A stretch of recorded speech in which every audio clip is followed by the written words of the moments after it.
Listo. Pues ahora sí, chicos y chicas, muy buenos días. Espero se encuentren muy bien. Y vamos a dar inicio a esta sesión. La sesión de la semana del lunes no se las compartí porque ven que me comentaron que ya lo habíamos visto, lo verifiqué y efectivamente, entonces ya no la compartí porque pues no tenía caso. Y vamos a estar trabajando con los temas del día de hoy, ¿vale? Nos vamos a ir con el tema de léxico y semántica para que por favor ustedes lo puedan ir checando y cualquier duda me van comentando. Es una serie de términos que vamos a estar trabajando para que al final pues tengamos nuestro producto que vamos a realizar. Bueno, ¿qué es lo que vamos a estar viendo hoy? Pues qué son los antónimos, los sinónimos, las homófonas, las homónimas y demás. Recordar porque pues creo que ya conocemos estos términos. ¿Cuál es el objetivo? Aprender a distinguir las palabras cuya fonética sea idéntica pero difieren del significado. También conocer la manera en que la semántica de algunas palabras determina sus usos para indicar la equivalencia u oposición y observar cuáles son los errores más comunes en nuestra lengua. Estos son los objetivos de la sesión del día de hoy, ¿vale? Vamos a empezar con el primer tema, que son los sinónimos. De acuerdo a la autora Elena Beristain, ella menciona que los sinónimos son figuras retóricas cuya característica principal consiste en presentar equivalencias, equivalencias que pueden ser iguales o pueden ser parecidas en cuestión al significado. Y bueno, dentro de este caso nos dice que no va a ser lo mismo nombrar, ejemplo, a una trabajadora doméstica como sirvienta porque, o como otro nombre, ¿no? Porque igual tenemos que considerar la parte social. Socialmente, a lo mejor decirle sirvienta se escucha despectivo, entonces pues no podemos utilizar esa palabra, aunque sí signifiquen lo mismo en cuestión del- de los términos. Y por ello es importante que estemos utilizando pues otros sinónimos, ejemplo, mucama, ejemplo, fámula, ¿no? Pero bueno, aquí depende mucho de esa situación. Nos dice que la ciencia puede valerse de ciertos sinónimos que ellos pueden valerse de ciertos sinónimos para poder arrojar algún tipo de ambigüedad. La ambigüedad es cuando hay una confusión en cuestión a los términos.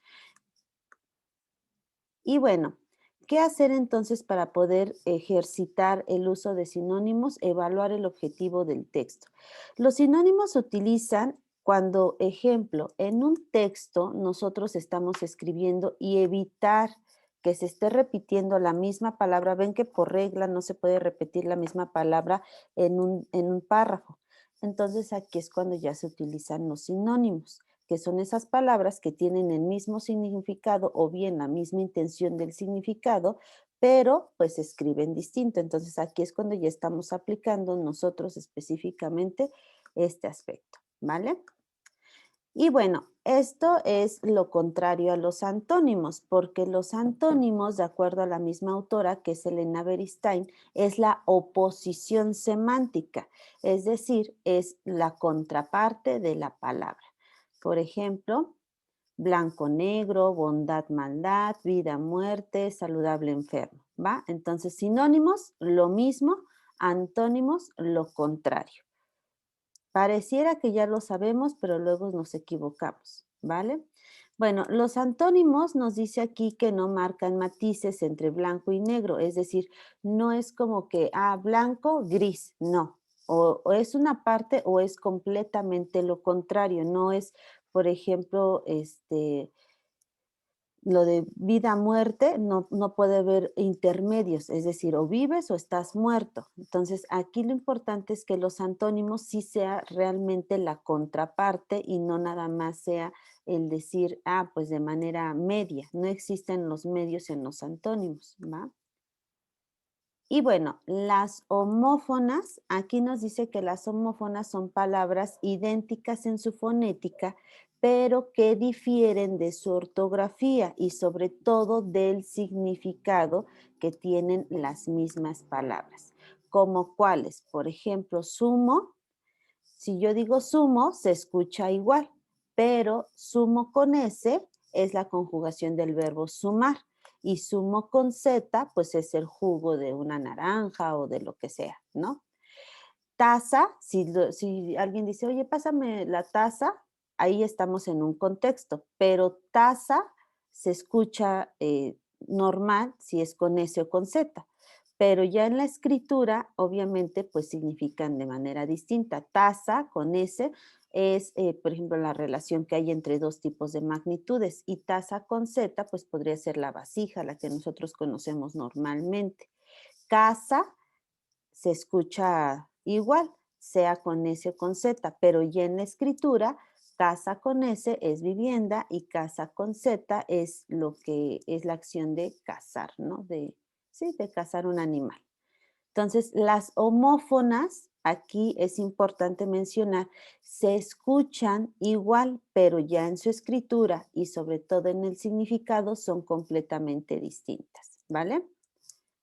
Esas son las homófonas.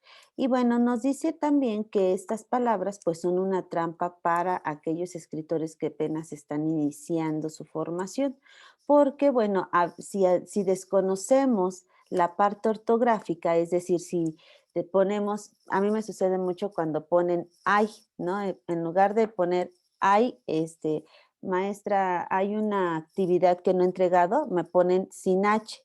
Entonces, ay sin H es una expresión, es como, ay, me pegué, ay, me dolió, ay, lo que sea, es una expresión. Y ay con H y con Y, obviamente, pues ya estamos hablando de un lugar. Entonces, aquí, si nosotros desconocemos la ortografía, obviamente, pues las homófonas no nos van a servir porque no sabemos cuál es la escritura correcta y a todo le vamos a dar el mismo significado. Entonces, aquí lo importante es que nosotros pues sepamos bien cómo se escribe de manera adecuada una palabra para que de esa forma, pues así ya podamos escribirlo correctamente, ¿no? Por ejemplo, el hola, a veces lo escribimos sin la H y hola sin H, pues es una ola de un mar, ¿no? Es la ola y no el hola del saludo.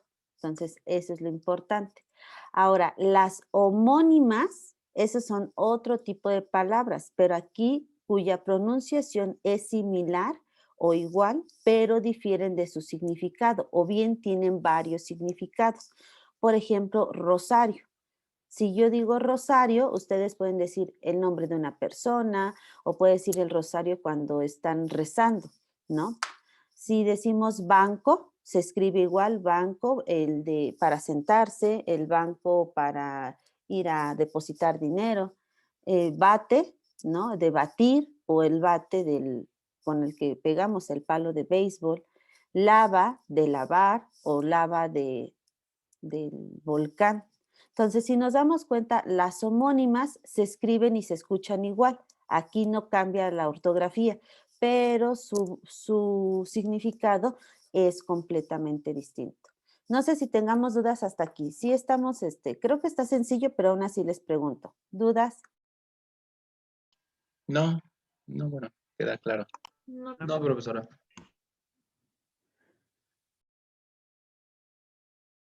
Perfecto. No se les olvide tomar su evidencia fotográfica, ¿vale?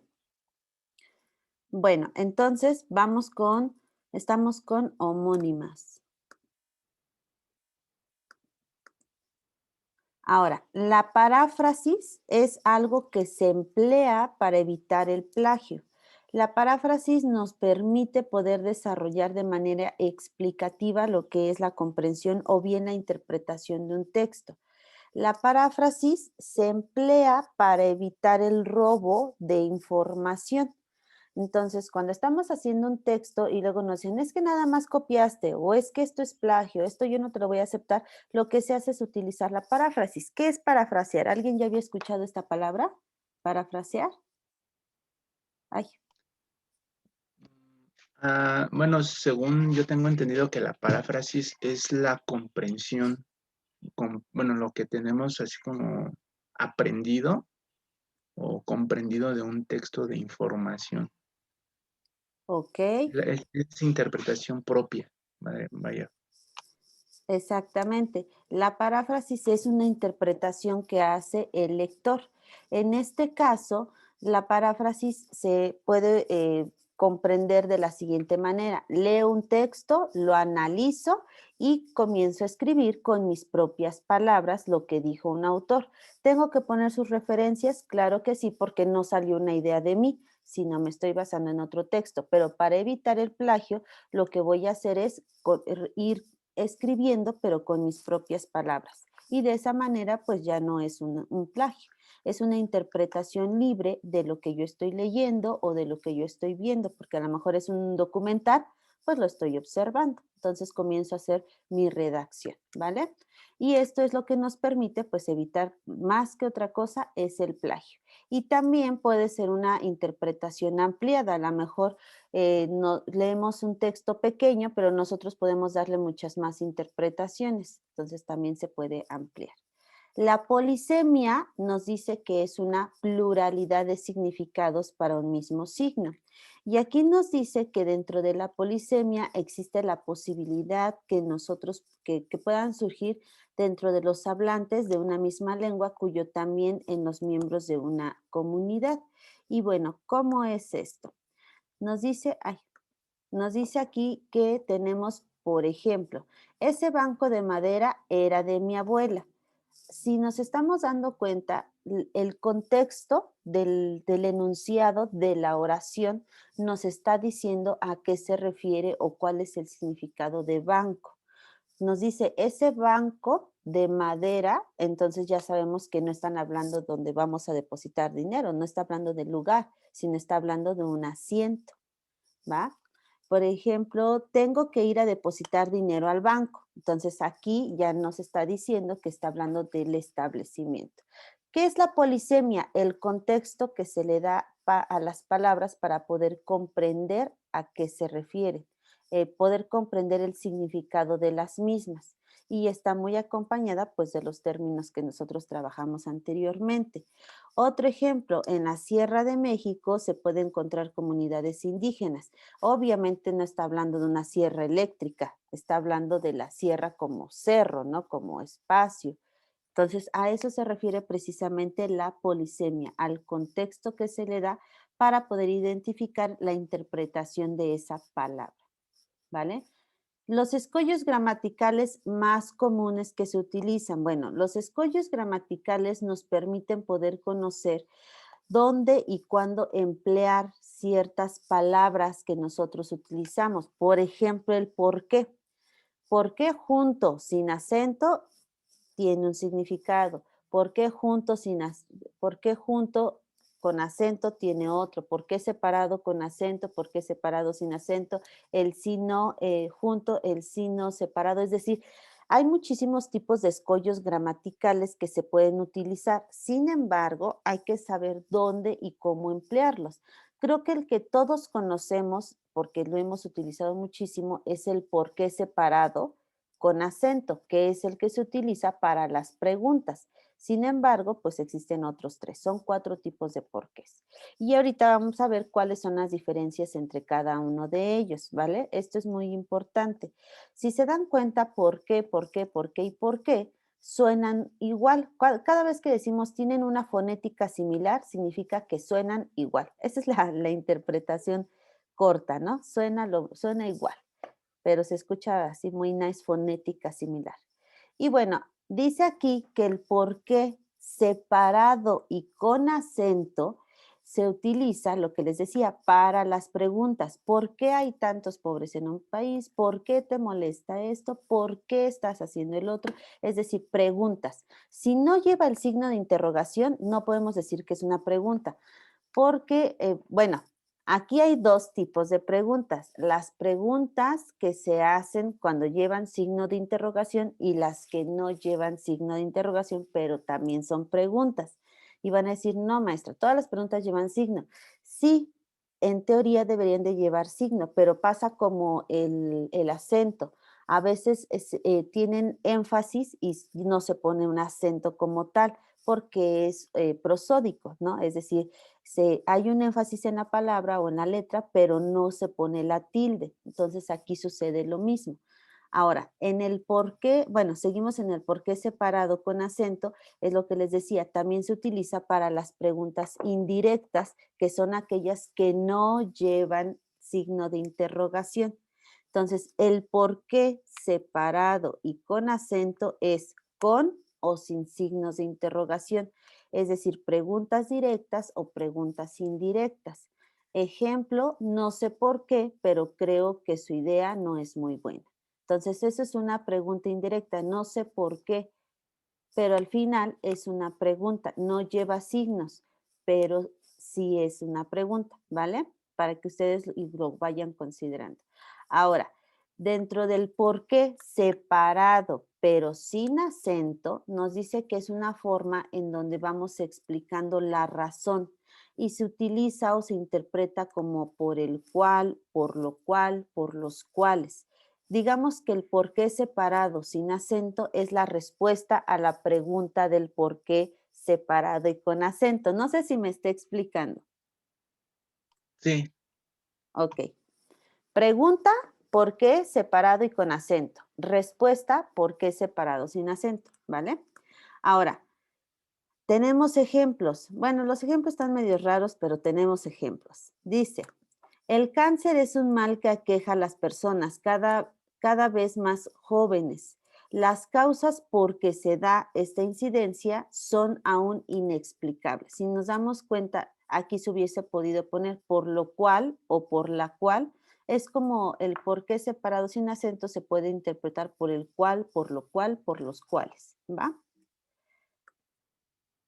Después tenemos el por qué junto con acento y este es un sustantivo masculino donde se explica la razón o la causa.